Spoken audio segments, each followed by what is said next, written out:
Orlando क्या हालचाल। तो एपिसोड की शुरुआत में हमें हनी और बैंग दोंग को बताया जाता है जो कि एक जगह बैठकर अपनी सोल को मिलाने की ट्राई कर रहे होते हैं और ये दोनों सोल को मिला ही रहे होते हैं। तभी वहाँ पर टैंक क्यान आ जाता है और वो हमारे हनी से कहने लगता है कि तुम्हारे पास एक नहीं बल्कि 3 सोल रिंग हैं। यहाँ तक कि बैंग दोंग के पास भी शायद 2 सोल रिंग हैं और अब मुझे पता नहीं कि तुम्हारे पास ये तीसरी सोल रिंग कहाँ से आई। मुझे लगता है कि शायद जब मैं तुमसे मिल रहा हूँगा तभी शायद ये सोल रिंग तुम्हारे पास आ चुकी है। अब इस बारे में मुझे पता नहीं है कि ये सोल रिंग की क्या पावर है, लेकिन अब ये तुम्हारे पास आ चुकी है तो हो सकता है कि तुम इसका भविष्य में उपयोग कर सको। खैर कोई नहीं, मैं इसमें तुम्हारी मदद करूंगा ताकि तुम्हारी कल्टीवेशन की रफ्तार और भी ज्यादा तेज हो सके। और यह कहती टैंक क्यान चलता है तो वो बैंग दोंग और हनी की ट्रेनिंग करने में मदद करने लगता है, जिस वजह से बैंग दोंग और हनी के ऊपर एक क्रिस्टल टाइप का बर्फ की बॉल जम जाती है। और फिर देखते ही देखते कल्टीवेशन करते करते सुबह के 8 बज जाते हैं और फिर ये बर्फ मतलब कि ये बॉल अपने आप टूटकर वहां से बिखर जाती है। और जब बैंग दोंग वहां पर होश में आती है और उसका हाथ हनी के हाथ में होता है तो वो वहां पर थोड़ी बहुत शर्माने लगती है, लेकिन वो जब घड़ी में देखती है तो स्कूल के लिए वो दोनों लेट हो चुके थे, इसलिए बैंग दोंग चलती है तो वो जल्दबाजी में वहां से चली जाती है। अब इतने में सीन शिफ्ट होता है और हमें स्कूल का सीन बताया जाता है जहाँ पर बैंग दोंग और हनी को दोनों को मिस मंडे ने लेट आने के कारण खड़ा कर दिया था।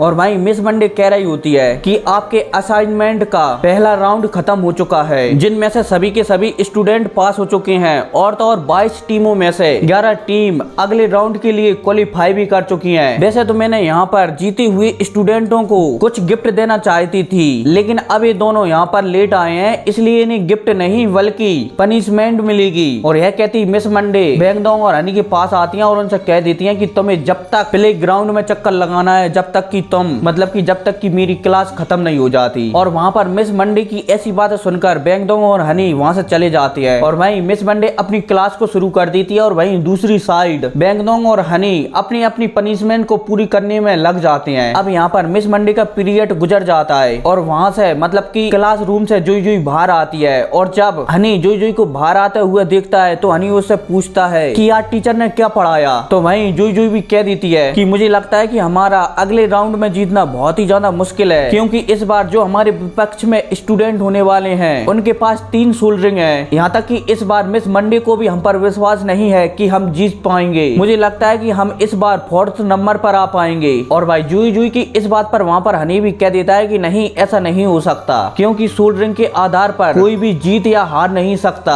अगर ऐसा होता तो उन्हें पहले ही चैंपियन बना दिया जाता। और वैसे भी हमारा लक्ष्य 4 नंबर नहीं बल्कि 1 नंबर पर आना है, इसलिए हमें हार नहीं मानना चाहिए। और यह कहते वो वहाँ पर तीनों हुर्रे करते हैं। अब इसी के साथ सीन शिफ्ट होता है और हमें बैंग दोंग और हनी घर जाते हुए दिखते हैं और भाई हनी कुछ सोच रहा होता है और बैंग दोंग से कह रहा होता है कि क्या इस बार हम इस कंपटीशन को जीत सकते हैं। और वहीं जब बैंग दोंग हनी की ऐसी बातें सुनती है तो वो हनी से कहने लगती है कि तुम तो जुई जुई के सामने बहुत ज्यादा उत्साहित थे और अब तुम ऐसा कुछ कह रहे हो। लेकिन बैंग दोंग की इस बात पर हनी कहता है कि वैसे तो मुझे विश्वास नहीं है, लेकिन मुझे लगता है कि कल रात को हमने हमारी मार्शल सोल को आपस में फ्यूज कर लिया है, इसलिए मुझे लगता है कि अब हमको मार्शल सोल फ्यूजन स्किल को ट्रेनिंग करना चाहिए। इस स्किल से हो सकता है कि हम उस कंपटीशन को जीत सकें। और जब बैंग दोंग वहाँ पर हमारे हनी की ऐसी बातें सुनती है तो वो अपने ख्वाबों में चली जाती है कि उन दोनों ने कल रात को कैसे अपनी सोल को मर्ज किया था। अब इतने में हनी चलता है तो वो बैंग दोंग से कहने लगता है कि हमें शायद इस सोल टेक्निक को ट्रेनिंग करना चाहिए। तो वहीं बैंग दोंग भी थोड़े समय के लिए सोचने लगती है और फिर सोचने के बाद वो हनी की बात मान लेती है और फिर वो आपस में अपनी सोल को मर्ज करने लगते हैं। फिर थोड़ी देर बाद वो अपनी मार्शल सोल को भी रिलीज करते हैं, जिस वजह से हनी और बैंग दोंग की मार्शल सोल आमने सामने आ चुकी थी और वहाँ पर मार्शल सोल भी मर्ज होने लगी थी। और भाई हमें बैंग दोंग को बताया जाता है जो कि मार्शल सोल को पूरी तरह से मर्ज करने में ध्यान लगा रही होती है। और भाई दूसरी साइड हनी भी अपनी ओर से पूरी कोशिश कर रहा होता है कि उसकी मार्शल सोल बैंग दोंग की मार्शल सोल से मिल सके। अब यहाँ पर थोड़ी देर तक ऐसा ही चलता रहता है और फिर एक समय बाद दोनों की मार्शल सोल आपस में मिल जाती हैं। लेकिन यहाँ पर हनी और बैंग दोंग ज्यादा देर तक इसे एक्टिव नहीं रख पाते और दोनों के दोनों बेहोश होकर वहीं पर नीचे गिर जाते हैं। अब इतने में सीन शिफ्ट हो जाता है और हमें सुबह का सीन बताया जाता है जहाँ पर बैंग दोंग और हनी अभी भी जंगल में बेहोश पड़ी हुई है। तभी वहाँ पर एक बटरफ्लाई के कारण बैंग दोंग की आंख खुलती है और वो देखती है कि हनी उसके ऊपर लेटा हुआ है।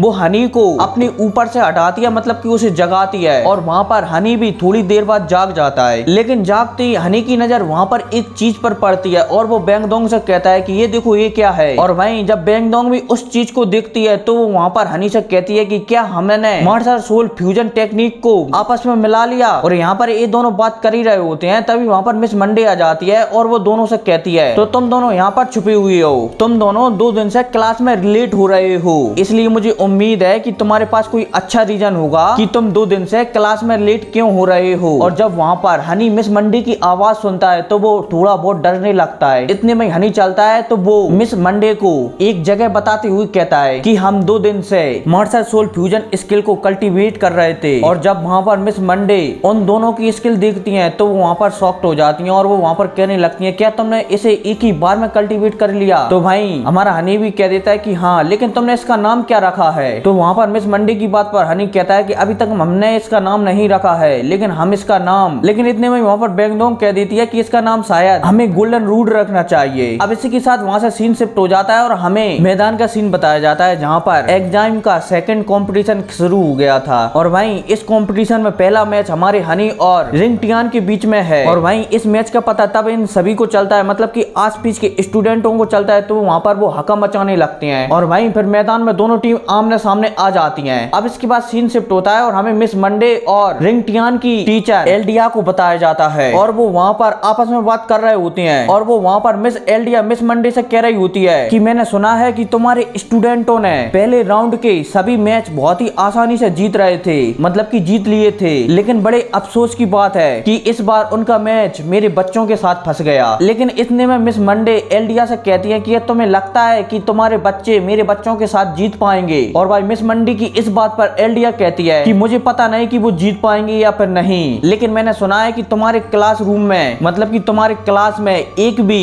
3 सोल रिंग वाला स्टूडेंट नहीं है। लेकिन इतने में मिस मंडे कहती हैं कि मुझे मेरे बच्चों पर पूरा विश्वास है, अगर आप चाहो तो मुझ पर बेट लगा सकते हो, मतलब कि मुझसे बेट लगा सकते हो। और वहीं मिस मंडे की ऐसी बातें सुनकर एल्डिया भी कह देती है कि ठीक है। और इसी के साथ वे दोनों आपस में एक सोल बॉन्ड की बेट लगा लेती हैं, मतलब कि शर्त लगा लेती हैं। अब इसी के साथ सीन शिफ्ट होता है और हमें मैदान का सीन बताया जाता है जहां पर हनी और सामने वाली टीम के कैप्टन अपना अपना परिचय देने में लगे हुए थे। और भाई हमारा हनी 17 नंबर वाला सोल मास्टर, बैंगडोंग 24 नंबर वाली सोल मास्टर और जोई जोई 22 नंबर वाली सोल मास्टर है। अब इतने में हमें सामने वाली टीम के बंदे बताए जाते हैं, जिनमें से 2 लड़कियां 24 और 25 वाली सोल मास्टर होती हैं, जिसे सुनकर ही वहां पर हमारे हनी का सिर चकराने लगता है। लेकिन इतने में वहां के कैप्टन को और बताया जाता है, मतलब सामने वाली टीम के कैप्टन को और बताया जाता है, जो कि 31 वाला सोल मास्टर होता है और तो और उसके पास 3 सोल रिंग भी होती हैं। और भाई सामने वाली टीम के कैप्टन की इतनी पावर जानकर हमारा हनी वहां पर परेशान हो जाता है। लेकिन इतने में ही वहां पर घंटी बज जाती है और वहां का मैच शुरू हो जाता है। अब इतने में हमें बैंगडोंग को बताया जाता है, जो कि सबसे पहले उन दोनों लड़कियों पर हमला करने के लिए आगे जाने लगता है। लेकिन तभी